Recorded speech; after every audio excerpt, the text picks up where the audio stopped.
당신의 미래를 디자인합니다. 깊은 생각 입시센터 정원입니다. 입시 공부는 내가, 자기 공부는 자기가. 입공공자, 이번 시간은 대입 전형 중 논술 전형에 대해서 알아보도록 하겠습니다.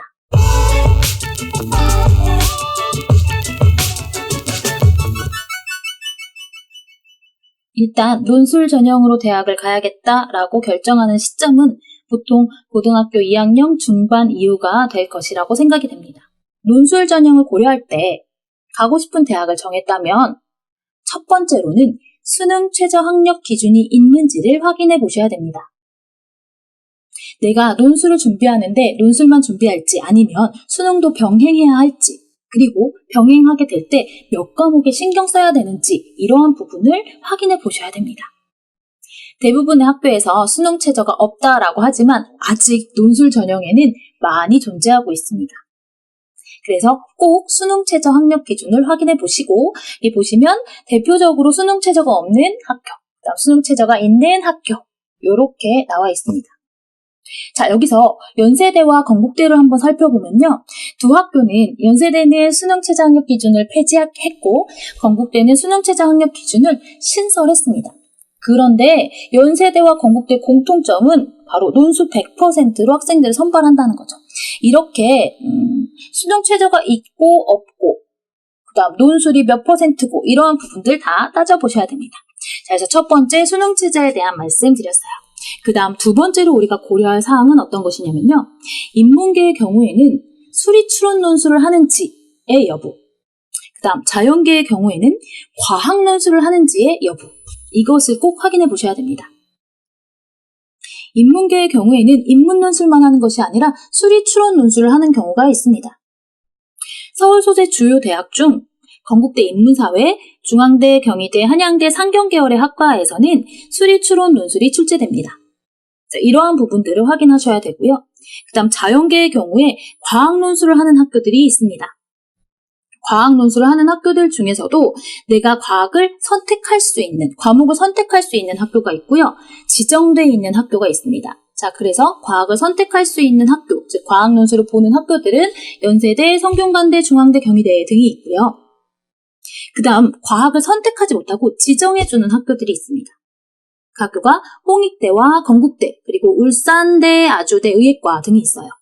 이 중에서 건국대의 경우에는 물화생 과목에 따라서 과나 모집 단위가 지정되어 있기 때문에 조금 더 정확히 확인해 보셔야 됩니다.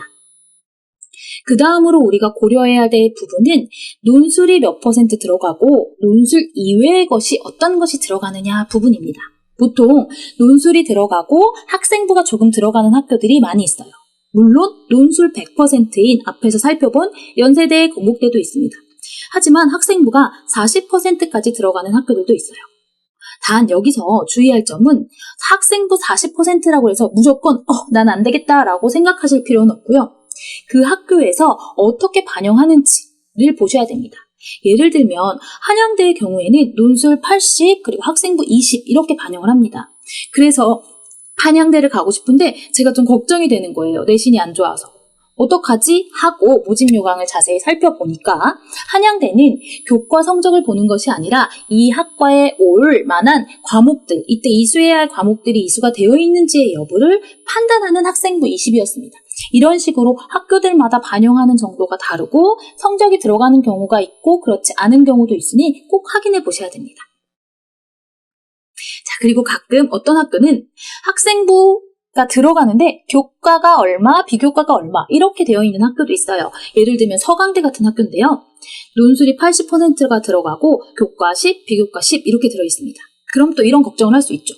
난 비교과 활동이 너무 적은데 어떡하지? 라는 걱정을 하실 수도 있어요. 하지만 이때 들어가는 비교과는 이렇게 학생부 종합전형에서 보는 비교과 활동, 동아리 활동, 자율활동 이런 것이 아니라 출결을 얼마나 했는지, 봉사활동은 잘 했는지 이런 정도의 여부를 보는 겁니다. 그래서 대부분의 학생들은 이 부분에서 점수가 깎이지 않으니 논술 전형에서 학생부 비교과가 들어간다고 해서 겁먹으실 필요는 없습니다.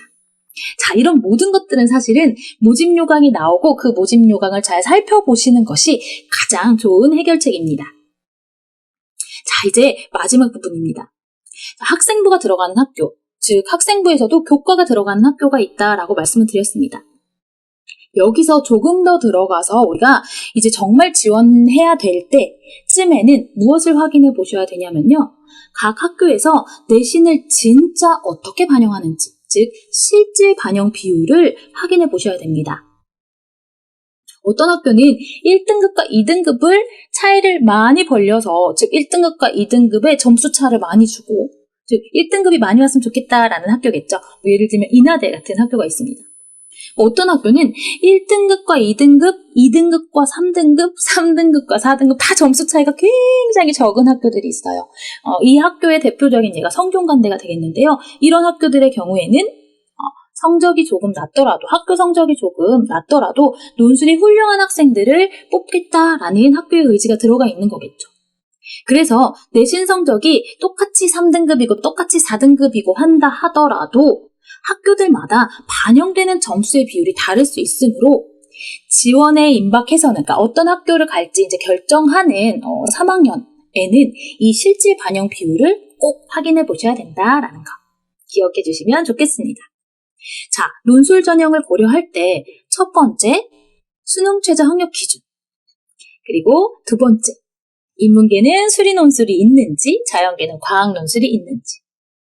그 다음 세 번째, 어떤 비율로 학생들을 평가하는지, 즉 논술이 몇 %가 들어가는지. 그리고 마지막으로 내신이 들어간다면 그 내신이 어떻게 반영되는지를 확인해 보시면 이 논술 전형에 대한 부분이 명확해질 거라 생각이 듭니다. 자, 사실 이 외에도 논술 전형을 지원하려고 할 때, 나중에 정말 고등학교 3학년이 됐을 때 지원할 때에는 다른 문제점들도 생깁니다. 그것은 그때 가서 경험하시면 되겠지만 팁을 드리자면 6개 논술을 쓰려고 하는 학생들이 가끔 있는데요. 못 쓰시는 경우도 있습니다. 이게 논술 날짜가 겹치는 학교들 혹은 시간까지도 겹치는 학교들이 생겨요. 그래서 이렇게 여러 학교들, 내가 갈 수 있는 학교, 지원할 수 있는 학교를 조금 6개 이상 정해놓고, 즉 6개가 아니더라도 내가 갈 만큼, 예를 들어 논술을 3개를 쓴다라고 하면 한 5개 정도를 범위를 넓혀서 잡아놓고, 그리고 나서 다른 것들을 따져보시다 보면 어떤 학교들은 겹쳐서 못 가는 학교들도 생기게 됩니다. 이 이야기는 나중 이야기이고요. 논술 전형을 고려하실 때 꼭 알아두셔야 되는 주요한 것들에 대해서 알아봤습니다.